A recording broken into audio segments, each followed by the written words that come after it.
Dios, voy a hacer un corito muy bonito, que es una invocación al Espíritu. Dice: oh gran poder de Dios, oh gran poder de Dios, enciéndenos en tu fuego, enciéndenos con tu fuego, el amor.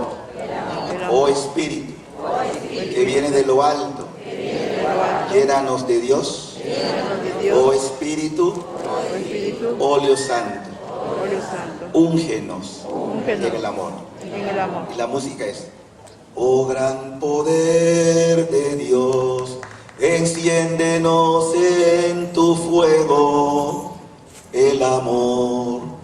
Oh Espíritu, que vienes de lo alto, llénanos de Dios, llénanos de Dios.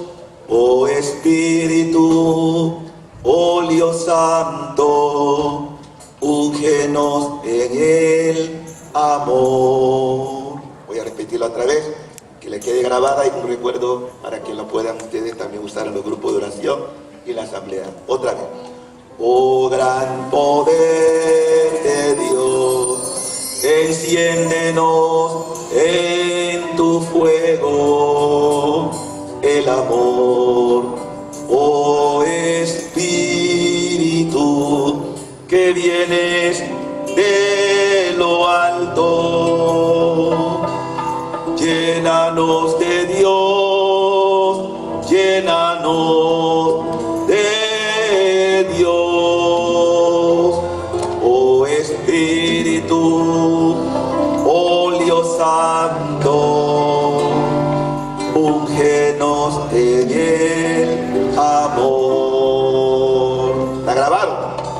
Vamos a ver, vamos a intentarlo una vez más. 1, 2, 3. Oh gran poder de Dios, que vienes de lo alto. Oh Espíritu, que vienes de lo alto, llénanos de Dios. Oh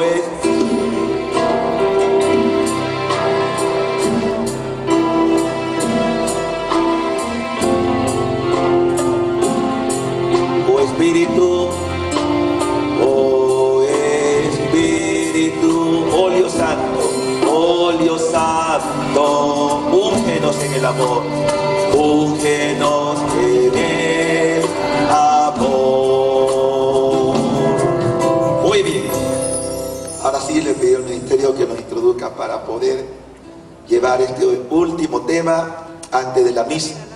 Y como ya han escuchado, pedir la efusión, que nadie se vaya aquí sin haber experimentado la efusión del Espíritu.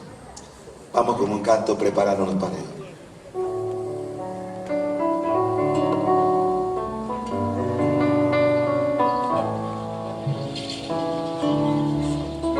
El Espíritu de Dios está en este lugar. El Espíritu de Dios se mueve en este lugar. Está aquí para consolar, está aquí para liberar, está aquí para guiar. El Espíritu de Dios está aquí. El Espíritu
oración, ven mi Dios Espíritu Santo.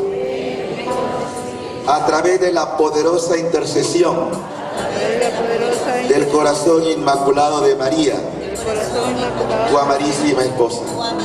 Otra vez, ven mi Dios Espíritu Santo. A través de la poderosa intercesión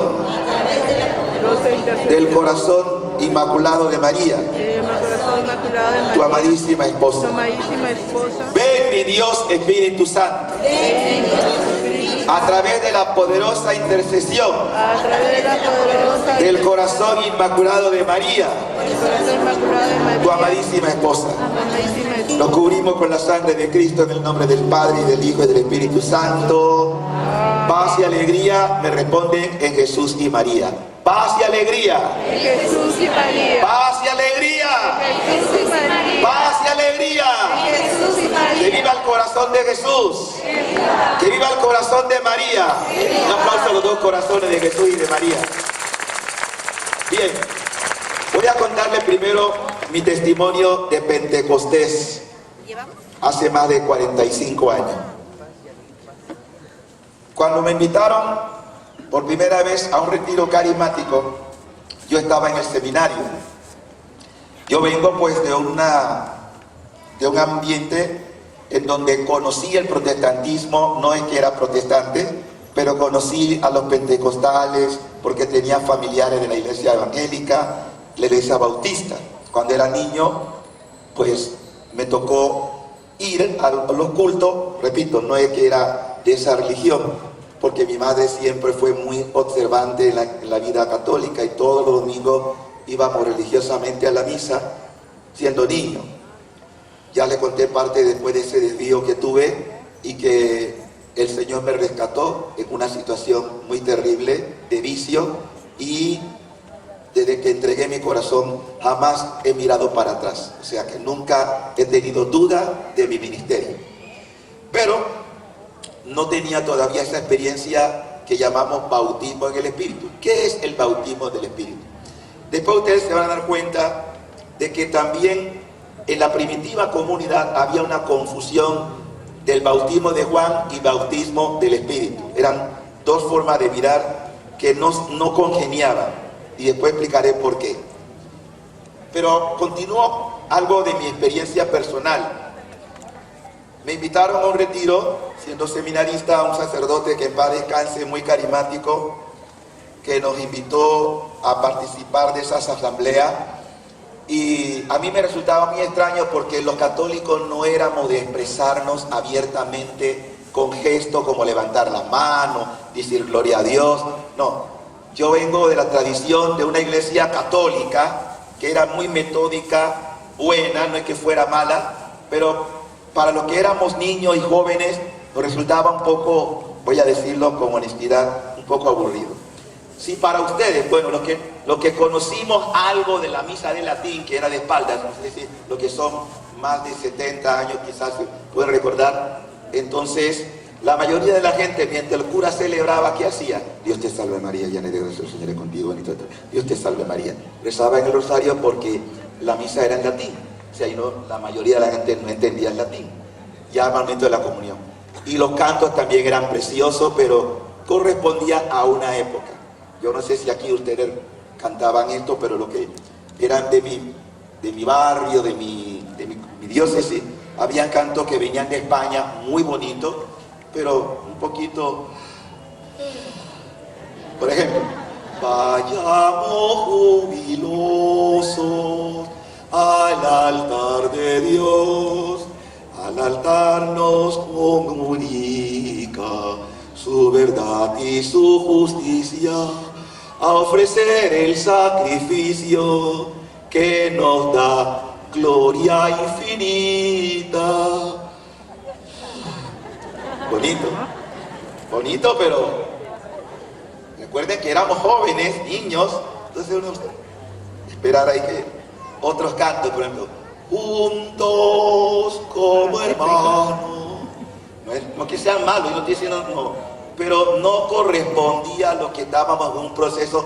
Por eso que la iglesia resultaba un poco como, un poquito así como arrastrando los pies. qué alegría cuando me dijeron, vamos a la casa del Señor. ¿Qué? Entonces nos faltaba chispa, nos faltaba un poquito más, porque si ustedes van a Tierra Santa, los judíos todavía conservan ese concepto de que no solamente se ora con los labios, sino con el corazón y con el cuerpo. Ustedes van al muro de los lamentos y ustedes van a ver que los judíos oran así. También en el mundo musulmán es muy propio porque nosotros somos un todo, mente, alma, cuerpo. Entonces el cuerpo también debe expresar lo que siente. Uno no puede, pero claro, siempre de manera muy dócil. Por ejemplo, dice la palabra del Señor, los mismos salmos eran oraciones no solamente cantadas, sino que danzadas. Por ejemplo, el Salmo 150, bendecid al Señor, danzad en su nombre, o sea que invita a esto, ¿no? Pero si tú no tienes esa inyección, esa fuerza que te motiva a alabar a Dios con todo tu ser, bueno, uno entonces se puede percibir como que falta ese fuego, esa unción que viene de lo alto. ¿Y por qué lo digo? No porque Dios tenga sangre caribeña, ¿no sabes? Los caribeños siempre vemos o escuchamos un tambor y de pronto el cuerpo empieza a moverse solito, porque lo llevamos en la sangre, ¿no? Pero no todos somos así. Lo que sí quiero decir es que tenemos esa necesidad de expresar, dice, de la abundancia del corazón hablan los labios y también el cuerpo, orar. Pero fui al retiro, cuando estábamos en la imposición de las manos, como vamos a tener aquí también después que termine la reflexión, yo estaba muy emocionado. ¿Y saben qué ocurrió? Cuando me pusieron la mano, que fueron varias personas que me estaban poniendo la mano, yo hacía así. ¿Y saben qué pasó? No sentí nada. En mi país hay una expresión, si la usan aquí, cuando, bueno, antes ya no se usa, los que somos pues de ascendencia, que tenemos rasgos africanos o negroides, no me avergüenza, pues yo me siento orgulloso de tener sangre negra, ¿no? Es un decir. Entonces, cuando querían a veces ofender a una persona, decía, me negriaste. O sea, yo le dije a Dios, me negriaste. Yo pensé que iba a sentir una electricidad que me iba, nada. Pero Dios no es así. Dios sabe qué va a darle a cada uno. Ya ustedes van a entender por qué a mí me gusta estar cerca de la gente cuando predico y cuando hablo de estas cosas, porque es que yo no puedo expresar o hablar sino que mi ser es necesariamente un ser que se mueve por los impulsos del Espíritu. Entonces, recuerdo que cuando terminó el retiro, dije, Señor, cuidaste de mí, no sentí nada, pero el Señor sabe qué darle a cada uno. Yo no sabía que Dios me iba a utilizar con el tiempo de una manera diferente. Yo veía que la gente cantaban en lengua, que otros tenían el descanso del Espíritu, que otros entonaban cánticos inspirados, porque también es una forma en que el Espíritu se manifiesta. El Espíritu no negrea a nadie. Entonces, en esa búsqueda de sentir, yo quería, Señor, ¿por qué yo no siento nada? Me frustré. Pero Dios sabe, Él sabe muy bien. No pasaron ni una semana para que usted vea que Dios tiene su momento de bautizarnos como Él quiere. Y estaba en la casa de mi mamá de vacaciones en esos días, y de pronto eran como las 3 de la mañana. Yo siento que me tiran de la cama. Yo caigo de rodillas. Y al caer de rodillas así, sacudido, yo siento que instintivamente levanto la mano y comienzo a hablar en una lengua que yo no entiendo. Pero yo sabía... ¿Qué me está pasando? Me estoy volviendo loco. Pero no fue todo. Ese día yo sentí lo que es realmente un bautismo del Espíritu, porque me dio un amor tan grande a la palabra de Dios que dura hasta el día de hoy. Por eso ustedes ven por qué yo hablo como hablo. Porque yo no puedo dejar de expresar lo que mi corazón siente. Y por eso cuando yo estoy predicando me vuelvo loco. Ay, se cayó.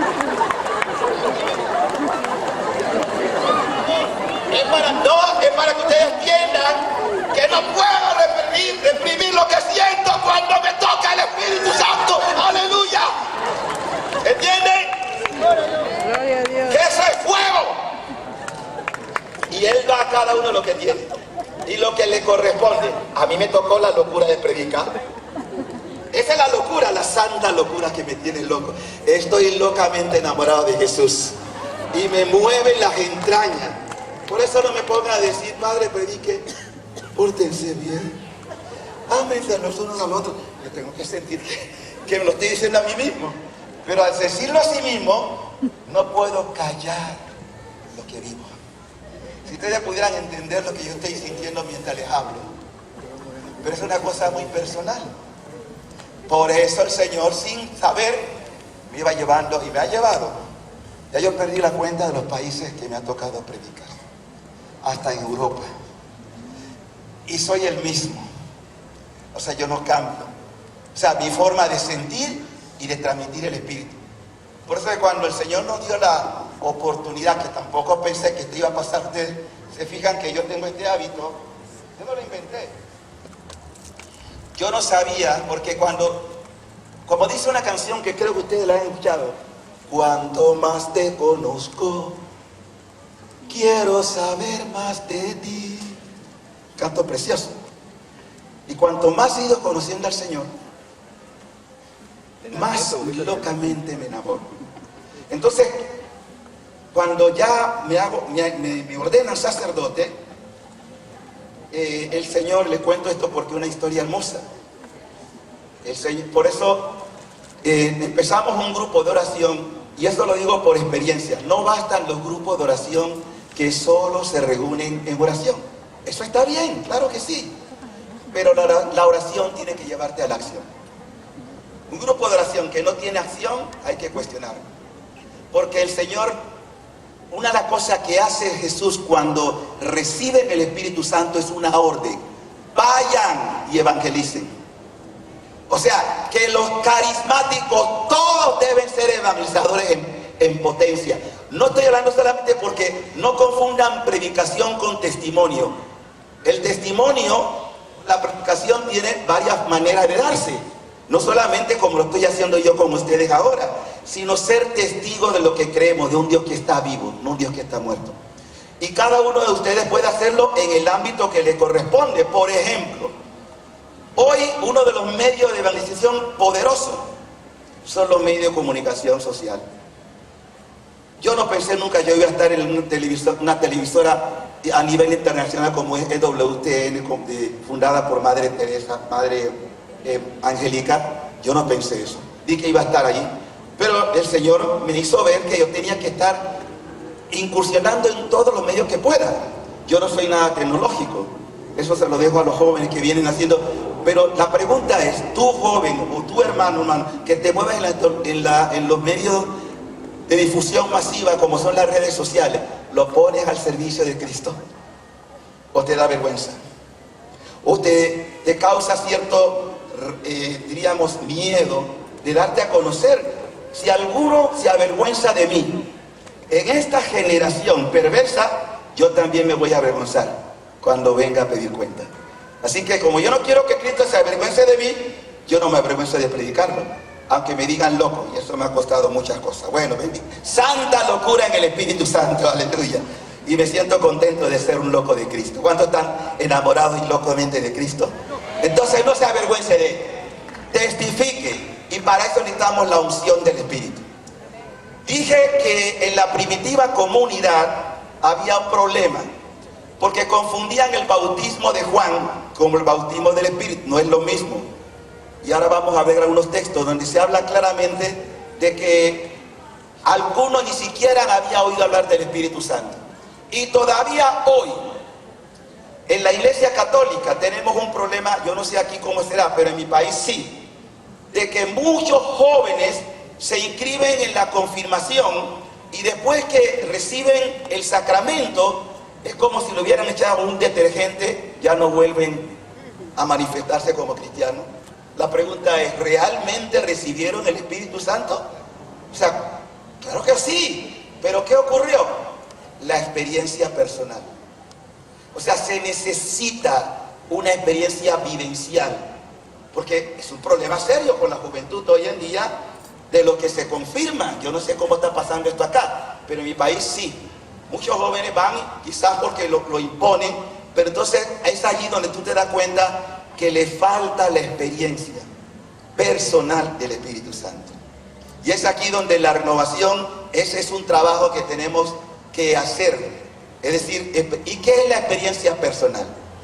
Ya dije que es diferente en cada uno.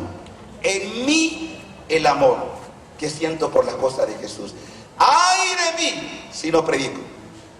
¡Ay de mí! Y todos los días en las redes sociales que ustedes pueden poner Padre Teófilo Rodríguez, van a ver, estamos en todas las redes sociales, prédicas diarias, donde ustedes pueden bajarla también en YouTube, todos los programas que tenemos ahí, ustedes pueden con Padre Teófilo, van a ver todas las prédicas que quieran, y ya por años que tenemos esto. Ahora, yo quisiera que tuvieran cuidado de lo que voy a escuchar, por ejemplo, voy a hablarles sobre lo que es la palabra de Dios conforme a lo que es la experiencia del Espíritu. ¿Tienen su Biblia allí cerca? Vamos a ver, abran Biblia, vamos a estudiar con la Biblia. La palabra de Dios nos dice en los Hechos de los Apóstoles, atención, Hechos de los Apóstoles, capítulo 2:38, y después vamos a seguir viendo otro. Dice la palabra: Pedro le contestó, 2:38, conviértanse y que cada uno de ustedes se haga bautizar en el nombre de Jesucristo para remisión de sus pecados y recibirán el don del Espíritu Santo. Como ven, el bautismo era un ministerio de conversión que después para nosotros se convirtió en un sacramento. O sea, todos tenemos necesidad de convertirnos, de algo, de cambiar nuestra vida, pero no es suficiente. Consecuencia de ese bautismo, debemos recibir lo que después es otro sacramento, que llamamos confirmación. O sea, no solamente Dios me hace hijo, sino que también me hace heredero. Y un heredero es alguien que recibe una gracia o un bien para poder usarlo, no para retenerlo. ¿Y cuál es esa gracia? Que yo tengo que ser testigo porque me he confirmado en Cristo. Y es allí donde entra la experiencia personal con el Espíritu Santo. En Gálatas, también se nos dice el Hechos de los Apóstoles 8:14, encontramos, primero está el 19, Hechos 19:12. Escuchen esto. Les preguntaron, ¿recibieron el Espíritu Santo cuando abrazaron la fe? Ellos contestaron, miren la respuesta: pero si nosotros no hemos oído decir siquiera que existe el Espíritu Santo. Y eran ya bautizados. ¿Cuántos católicos todavía no tienen una experiencia con el Espíritu? Estoy hablando de experiencia personal y vuelvo a reiterar, no se trata de algo externo. La experiencia del Espíritu personal es un deseo de amar y de entregarte. Por eso vienen los mártires. Mártir no es solamente el que se deja matar, mártir es el que da razón de lo que cree, que en algunos casos va a ir hasta derramar la sangre, pero no se avergüenza de ser un testigo. Nosotros estamos llamados a ser testigos, lo que hemos visto, lo que hemos oído, lo que hemos experimentado, eso es lo que venimos a comunicarle, el poder de Cristo. Y ahí es donde entonces entra la importancia de recibir este don, porque Dios quiere darlo a todos los que creen. El otro texto lo encontramos en los Hechos también 8:14. Al enterarse los apóstoles que estaban en Jerusalén de que Samaria había aceptado la palabra de Dios, le enviaron a Pedro y Juan. Estos bajaron y oraron por ellos para que recibieran el Espíritu Santo. O sea que no lo tenían, habían oído hablar, pero no tenían la experiencia. Por eso la necesidad de imponer la imposición de las manos. Otro texto, Gálatas 3:2. En Gálatas 3:2 y siguiente dice: quiero saber de ustedes una sola cosa. Escuchen, ¿recibieron el Espíritu por las obras de la ley o por la predicación? A fin de que llegara a los gentiles en Cristo Jesús la bendición de Abraham, y por la fe recibiéramos el Espíritu de la promesa. Por lo cual ya se ve que en la comunidad, como dije anteriormente, no había una claridad de esto. Uno estaban bautizados por el bautismo de Juan. Hasta Jesús se bautizó con Juan. Pero Jesús tenía necesidad de ese bautismo de ninguna manera. ¿Por qué lo hizo? Porque, como dice la iglesia, Jesús iba a santificar las aguas con las que en el futuro también nosotros íbamos a ser insertados en la membresía del pueblo de Dios. Pero ahí no termina todo, ahí empieza todo por el bautismo que nos hace hijos de Dios.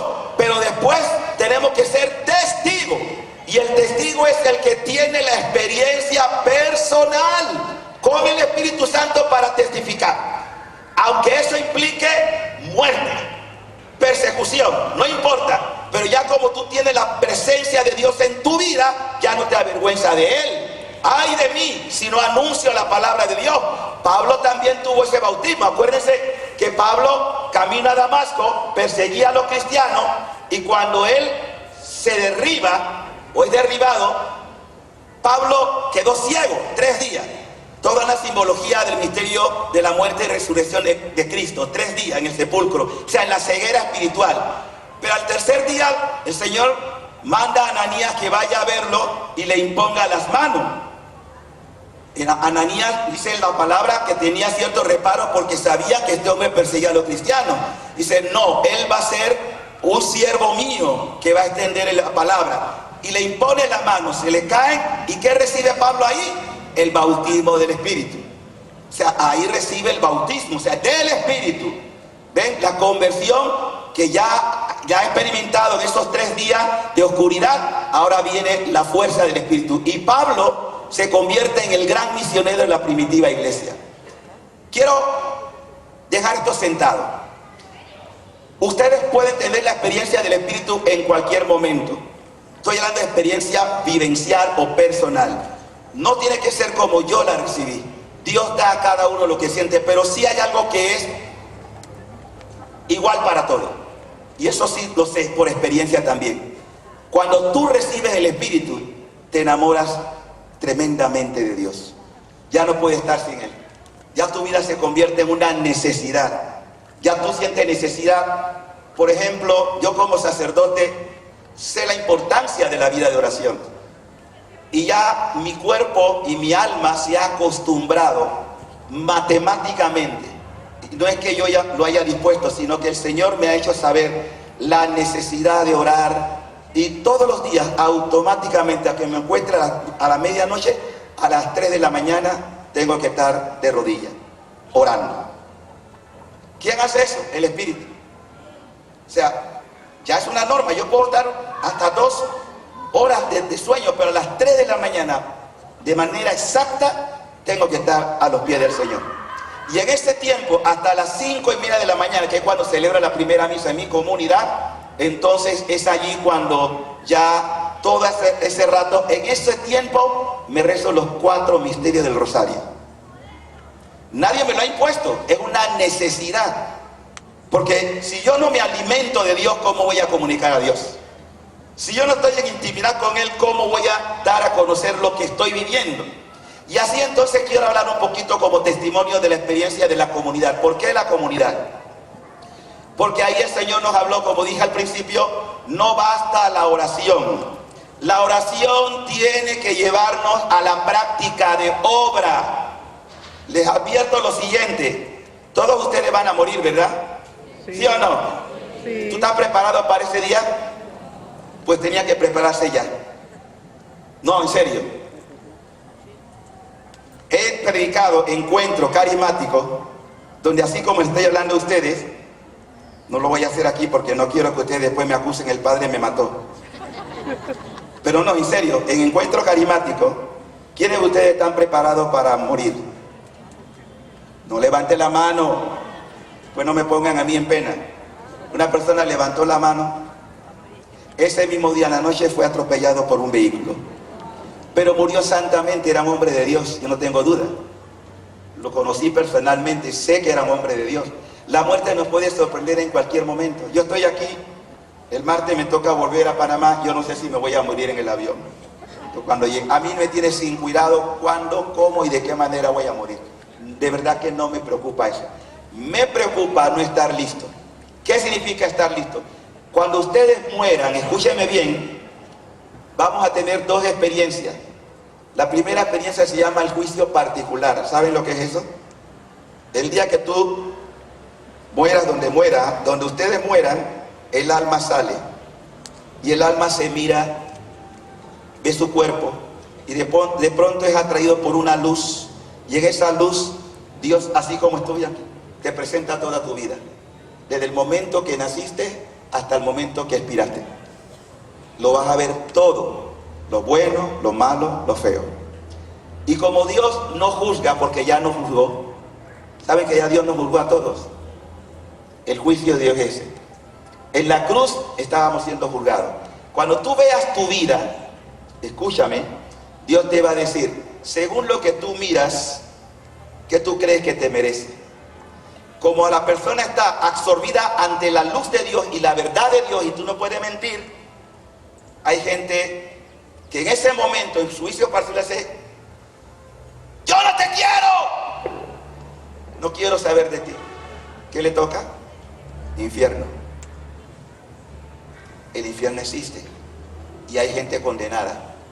Los niños de Fátima, una de las cosas que tocó la vida de los niños de Fátima, dice de ver cómo la gente caía en el infierno como copos de nieve. Eso impactó tanto a los niños que ellos juraron nunca más ofender a Dios. Niños de 10, 11 y 12 años. Francisco, Jacinta y Luisa, hermana Lucía. Entonces, digo esto porque estas cosas ustedes tienen que saberlas. Dios no quiere que ninguno de ustedes se pierda. Pero el Señor ya nos dio el juicio y nos dice cuáles van a ser las consecuencias del juicio. El Señor lo tiene en Mateo 25. Ahí ustedes pueden darse cuenta que el examen está. Tuve hambre, tuve sed, estaba en la cárcel, era un forastero. Cada vez que tú hagas el bien al prójimo, se lo estás haciendo a Cristo. Ese va a ser el juicio, ya el Señor nos dijo. Y cada uno será juzgado según sus obras. Pero como tú vas a darte cuenta que nada impuro va a la presencia de Dios, tú dices, ay, yo creo que tengo unas manchas por aquí, por acá. Entonces tienes necesariamente que pasar por un lugar que se llama purgatorio. La mayoría de la gente va al purgatorio, pero el purgatorio es un lugar de tránsito, no es de condenación. Bendita el alma que llega al purgatorio, ya tiene garantía de salvación. Se dice que el Padre Pío tuvo un día en el purgatorio, con todos los santos que era. Pero porque solamente Dios juzga eso, ¿no? Pero un día en el purgatorio no podemos precisarlo en tiempo humano, porque no es lo mismo. Cuando usted muere, usted entra en la eternidad, ya sea para eterna condenación. 1 Corintios 15, escúchalo bien, ¿eh? No todo el mundo se va al cielo. Hay gente en el infierno, pero ellos lo deciden. O eterna salvación. Si va al purgatorio, es temporal, pero va a la gloria, va a ver a Dios para siempre. Esto hay que predicarlo, porque no se habla mucho del fin de los tiempos y de las cosas que nos va a acontecer. Por eso el juicio, allí nadie va a servir de abogado. Tu abogado es tu propia conciencia. Tu propia conciencia. Cada uno según sus obras será juzgado. ¿Y por qué digo esto? Porque ustedes tienen que saber qué me espera en los próximos años. Nadie tiene conocimiento de cuánto tiempo de vida nos queda. Yo gozo de algo de salud, pero me puedo morir hoy, esta noche. El padre Tardif, gran carismático, predicando retiro de la renovación, hablándole al sacerdote, murió un día después que estaba en el seminario en Argentina de un infarto. No pueden, en cualquier momento me pueden morir. Así que no se preocupe cuándo va a morir o cómo va a morir. Preocúpese de cómo está su conciencia ahora. Y no quiero terminar sin decir esto porque vale la pena que ustedes lo escuchen. El tiempo que estamos viviendo, llamamos los últimos tiempos. Últimos tiempos no significa que el mundo se va a acabar mañana. Últimos tiempos significa que ya estamos en el colapso de una gran tribulación que ya empezó y se va a acentuar. ¿Qué quiere decir esto? Mientras ustedes están viendo la noticia, ya Rusia ha dicho que tiene necesidad de poder hacer uso de armas nucleares si la OTAN descubren que están en verdad que quieren afectar a Rusia. O sea que ya están listos. En China pasa lo mismo, en Corea lo mismo. Es muy probable, escúcheme bien, que podamos llegar a una tercera guerra mundial, con consecuencia devastadora. China, Rusia y Estados Unidos tienen el potencial nuclear para destruir hasta 3 o 4 veces este planeta. ¿Y quién le gustaría que eso pasara? El demonio. ¿Quién es el provocador de las guerras? El demonio. ¿Quién quiere la destrucción del planeta y de los seres humanos? El demonio. Esto no es juego. ¿Por qué la Virgen habló en Fátima? En el año 1914 fue la Primera Guerra Mundial. Y la Virgen dijo esto: la guerra va a terminar, porque ella apareció después de una oración que la iglesia con el Papa de la época pidió por la paz del mundo de la Primera Guerra Mundial, que cobró más de 20 millones de seres humanos. Fue una guerra espantosa. Y la Virgen dijo esto, que era necesaria la consagración de Rusia a su corazón inmaculado, que si no lo hacían, Rusia iba a ser el látigo que iba a extender sus errores por el mundo. ¿De qué estaba hablando la Virgen? La Virgen estaba hablando de que Rusia no era lo que es ahora. Rusia todavía estaba en un conflicto interno, porque ahí se dio la revolución famosa bolchevique entre los comunistas y los monárquicos. ¿Entienden? Entonces vencieron los comunistas. La Virgen apareció en mayo y la revolución bolchevique se da en el mes de octubre del mismo año. Y por eso la Virgen pidió la consagración.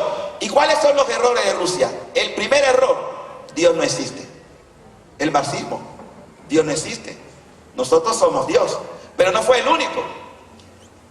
La cantidad de abortos, porque se dio cada uno lo que decía en la charla anterior: yo soy dueño de mi cuerpo, puedo hacer con mi cuerpo lo que me da la gana, de manera que el aborto es permitido. ¿Se dan cuenta? Ahora, Rusia ha cambiado, pero no para todo. Por eso nosotros tenemos que tener en cuenta que estamos al borde de un conflicto de gran magnitud.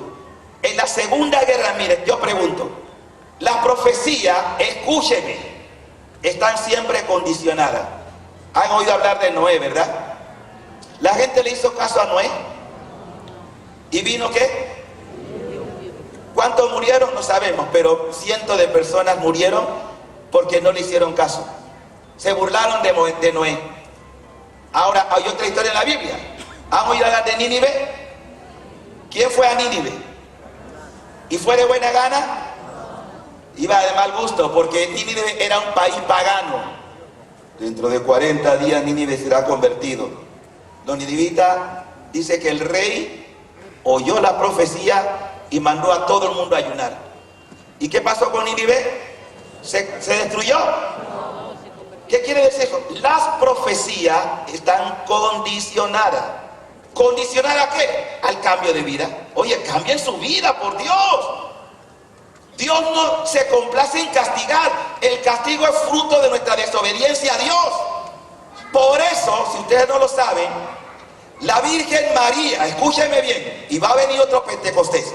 La Virgen María profetizó que la renovación carismática es fruto de su pedido a Dios, porque ella es la esposa del Espíritu Santo. Y ella pidió al cielo, a su Padre y a su Hijo, que enviara al Espíritu Santo. Por eso nació la renovación carismática al final del Concilio Vaticano II en el año 68. Este es un don de Dios dado o pedido por la Virgen, y ella también está pidiendo un nuevo Pentecostés, ya no solamente para la Iglesia Católica, para el mundo entero. Por eso estamos viviendo un tiempo crucial, y yo sé que se va a dar, porque Dios no miente y la madre tampoco nos va a engañar. Por eso tenemos que convertirnos en agentes multiplicadores. ¿Qué significa? No podemos quedar nosotros solamente encerrados en el cenáculo. No, tenemos que ir a proclamar esta noticia, que la gente sabe que hay un Dios que está vivo, que hay un Dios que nos ama, que hay un Dios que nos quiere bautizar en el Espíritu Santo para hacernos testigos. La vida de un alma que ha conocido a Dios, yo no puedo quedarme tranquilo. Yo tengo que estar hablando por todas partes y dar testimonio de lo que he experimentado, lo que he oído. Y ya para terminar la experiencia que no he completado, yo no sabía que Dios me iba a llevar por camino desconocido como hasta ahora. Nosotros tenemos una experiencia de años en los grupos de oración, pero como dije, no bastan los grupos de oración. Los grupos de oración tienen que tener obra misionera. Eso hay que discernirlo. En nuestro grupo de oración sentimos que había una obra que estaba descuidada en mi país, sobre todo en mi diócesis. Los niños de la calle. No había ningún servicio a los niños de la calle, niños abusados, niños maltratados. Y empezamos a discernir la necesidad de tener un lugar para poder albergar a esos niños. Aquí como esta obra bendita que ha ido surgiendo y que cada vez está al servicio de la obra de Dios, porque no es una obra nuestra, es obra de Dios. Empezamos a discernir esto, no teníamos nada. Un día, orando, le dije: Señor, necesitamos un lugar donde podamos tener la comunidad, porque hasta ese momento las hermanas, que también habían tenido su experiencia carismática, atendían a los niños en su propia casa, pero ese no era la urgencia. La urgencia era tener un lugar físico nuestro, porque puede que tú hagas una opción, pero tu familia no hace la opción, a título personal, no a título de la familia, porque algunos decían: ay, este niño de la calle, y era, ¿cómo lo van a meter aquí? Pero no teníamos opción. Pero miren cómo es Dios, y esto es para su gloria. Un día, buscando lugares en nuestra tierra, nosotros estamos al nivel del mar, pero el lugar donde habitamos es un 700 pies sobre el nivel del mar. Fuimos con un agrónomo a buscar lugares donde pudiéramos tener la obra social. Cuando venía bajando, le dije a la persona que me acompañaba: detente aquí, porque es un paisaje muy hermoso. Yo no sé si ustedes han visto los programas de EWTN, donde presentamos parte de nuestra residencia, todo eso que aparece en el dron que se filma en los programas de EWTN. Esa es parte de nuestra propiedad. ¿Saben cuánto cuesta esa propiedad? $1. Miren lo que es Dios. Yo vi esa propiedad y me encanta, pero había un letrero que decía: propiedad privada, no pase. ¿Ya? No pasó la semana, me llama un empresario amigo a quien yo ayudé en su matrimonio, y me dijo: padre, ¿le gustaría venir a almorzar? No me cuesta nada, vamos. Una cena. Cuando llego a su casa, él me dice: padre, ¿usted tiene $1? $1. Me extrañó porque era un hombre que es de recursos. Yo le di el $1, y cuando le di el $1, él me dijo: acaba de adquirir una propiedad de 13 hectáreas. Para la gloria de Dios. No, eso es parte de los milagros. Para que ustedes vean que cuando usted le cree a Dios, cuando usted apuesta por las cosas de Dios, Dios te va favoreciendo más de lo que tú puedes soñar. Nosotros tenemos una inversión allí que pasa casi los $2 millones en construcción. Usted me pregunta: ¿cómo lo hicieron? La providencia, la divina providencia. Yo no puedo decirle a ustedes aquí esto, no, pero yo he visto con mis ojos que cuando tú le crees a Dios, Él te abre caminos donde tú no piensas. Y entonces ya las hermanas, que eran algunas profesionales en psicología, en el profesorado, en fin, se deciden a dejar su familia y a consagrarse. Y un 27 de septiembre del año 1985, todos nos fuimos al lugar donde estamos, que era un lugar muy reducido, pero lo que es ahora uno dice, ¿cómo lo hiciste, Señor?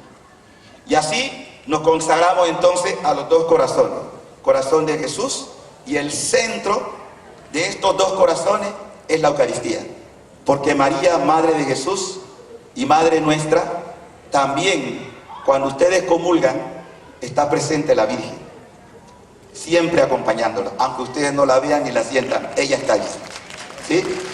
Por eso la obra se llama Fraternidad de la Divina Misericordia de los Sagrados Corazones de Jesús y de María.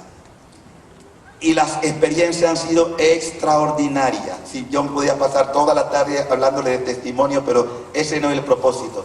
Lo que quiero decir, que ese bautismo cuando lo recibí, que yo no sentí nada ese momento, y que pocos días después iba a tener esa experiencia transformante, dura hasta el día de hoy. Por eso, ustedes me perdonan, porque yo no puedo reprimir lo que siento cuando hablo de Dios y de las cosas que Dios me permite vivir. Conclusión. Ahora vamos a hacer una oración de bautismo del Espíritu. Vamos a pedir a los hermanos que van a tener la experiencia y que después la vamos a transmitir también, porque es importante que nos abramos a este don. Para mí, un carismático que no ha tenido la experiencia carismática va a ser igual como dice la palabra del Señor. Ni siquiera habíamos oído hablar del bautismo del Espíritu. Sí.